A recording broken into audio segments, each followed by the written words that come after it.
Student ये एक pentagonal pyramid अपने बेस के थ्रू ग्राउंड पे रखा हुआ है, ठीक है।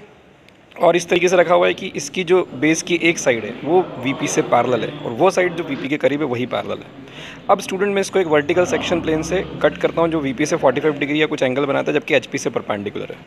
Hello viewers, myself is Anshuman Purohit, section of solid के क्वेश्चन नंबर 3 में आपका स्वागत है।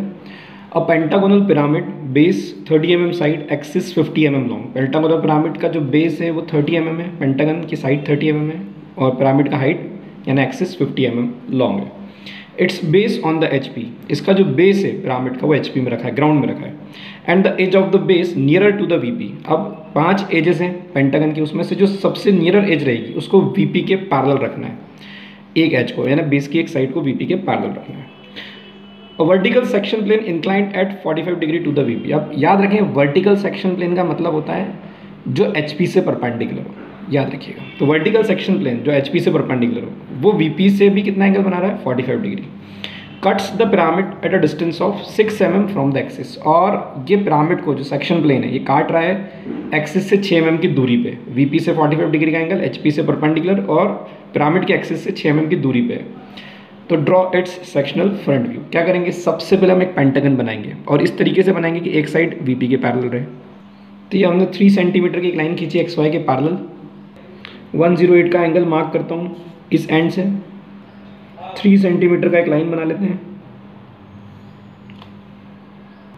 108 का एंगल मार्क करता हूँ इस एंड से।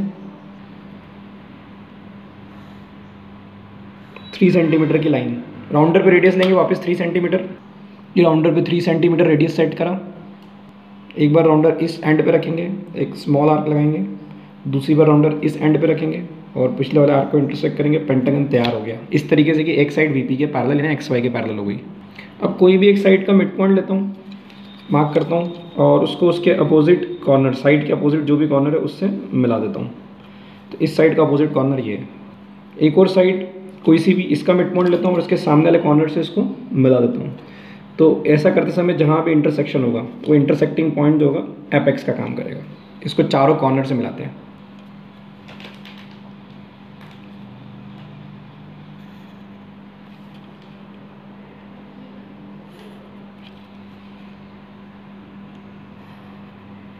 ठीक student, A B C D E और ये हमारा एपेक्स। क्योंकि बेस एचपी में रखा है, प्रोजेक्शन डालेंगे तो एक्स वाई तक ही जाएंगे बेस के।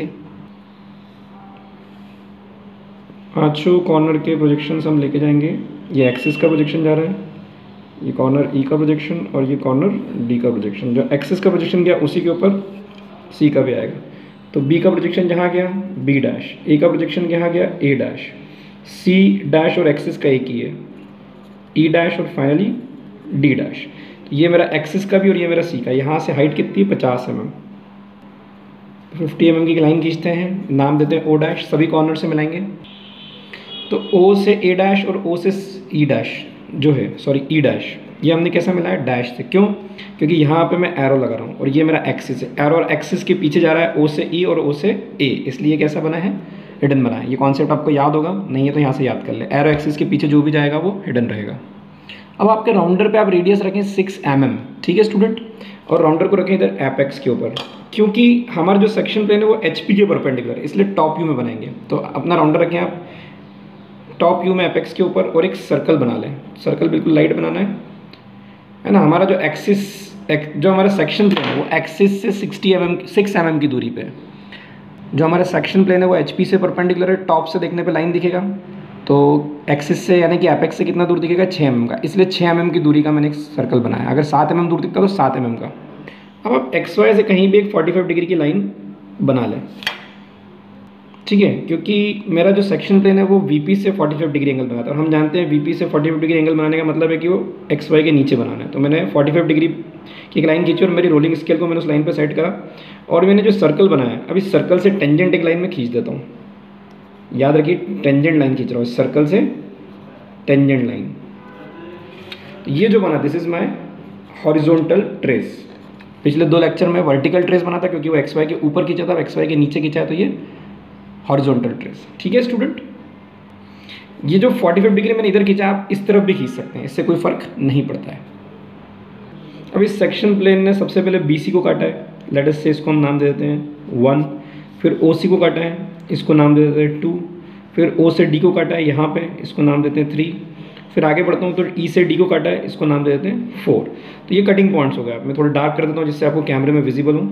इनको प्रोजेक्ट करना है फ्रंट व्यू में। पहले फ्रंट व्यू से टॉप व्यू में बनाते थे, अब टॉप व्यू से कहाँ जाएंगे, फ्रंट व्यू में, रिस्पेक्टिव एड्रेस पे।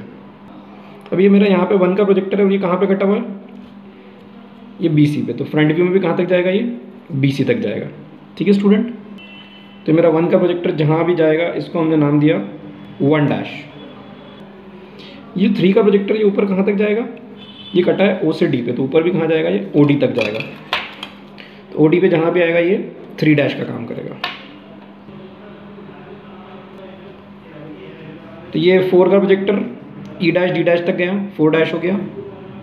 अब स्टूडेंट ये जो 2 पॉइंट है जो OC पे कटा हुआ है, ये 2 पॉइंट का प्रोजेक्टर जब मैं ऊपर लेके जाता हूँ तो ये O डैश C डैश के सभी लोकस को इंटरसेक्ट कर देगा। तो इसको क्या करना है, तो ऐसी स्थिति में क्या करना है, आपको इस पॉइंट को किसी भी एक स्लांट एज पे शिफ्ट करना है। तो मैं इसको OB पे शिफ्ट कर लेता हूँ। तो अपने राउंडर पे आप रेडियस रखें O2 और आप आर्क काट दें OB के ऊपर। ठीक है, तो ये OB पे हमने आर्क काटा, यहाँ पे हमने इसको नाम दिया 2-1, 2 को क्या नाम दे दिया 2-1। अब 2-1 को ऊपर लेके जाते हैं O डैश B डैश पे। कहाँ लेके जाएंगे, O डैश B डैश पे। तो मैं इसको यहाँ पे लेके आया तो इसका नाम हो गया 2-1 डैश। ये 2 पॉइंट ऊपर O डैश B1 डैश पे गया, पर इसका ओरिजिनल एड्रेस तो क्या है, OC है 2 का। तो यहाँ से XY के पैरेलल शिफ्ट कर देना इसको। कैसे शिफ्ट करना है इसको, XY के पैरेलल। ये इंपॉर्टेंट चीज़ थी इसके अंदर, ये आपका लॉजिक क्लियर हो जाएगा। इसको शिफ्ट करा मैंने यहाँ पे, तो ये मेरा असली जगह पे आ गया। इसका नाम क्या रखेंगे अब हम, यहाँ पे इसका नाम हो जाएगा 2 डैश।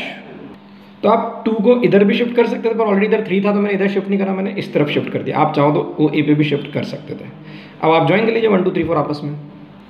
तो ये 1 डैश से हम ज्वाइन करते हैं 2 डैश, 2 डैश से हम ज्वाइन करेंगे 3 डैश।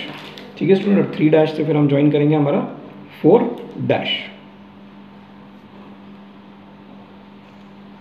ठीक है स्टूडेंट, तो ये हमारा क्या आ गया, सेक्शनल, फ्रंट सेक्शनल व्यू। इसको 45 डिग्री पे हैचिंग कर देंगे।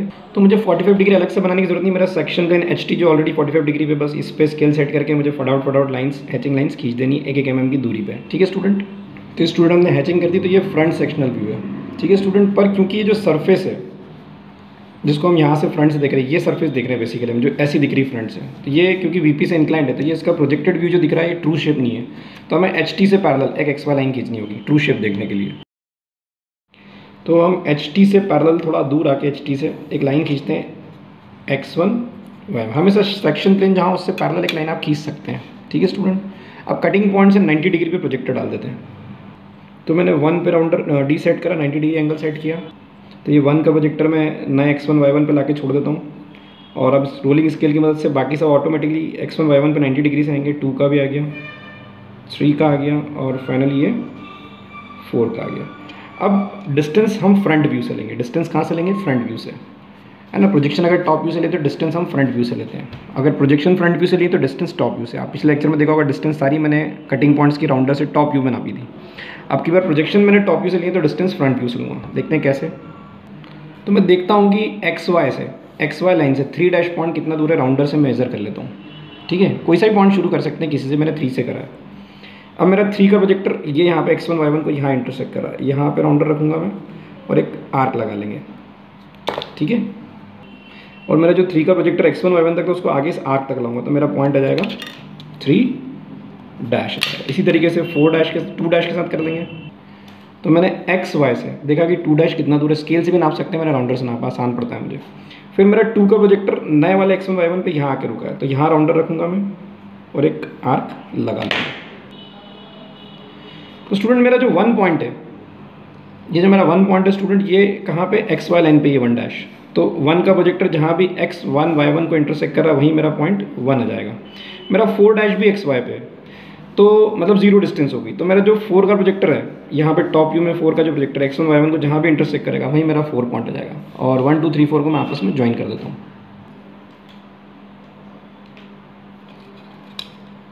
1 से 2 जोड़ा, डैश मैंने भी नहीं करना, अगर मैंने बीच में कहीं डैश बोल दिया हो तो आप उस चीज़ का ध्यान रखें, है ना। और तो ये मेरा true shape of the section है, मतलब मैंने सरफेस के सामने आकर इसको देखा। तो इसकी भी हम क्या करेंगे, 45 डिग्री पे हैचिंग कर देंगे, नई वाली x1 y1 से 45 डिग्री।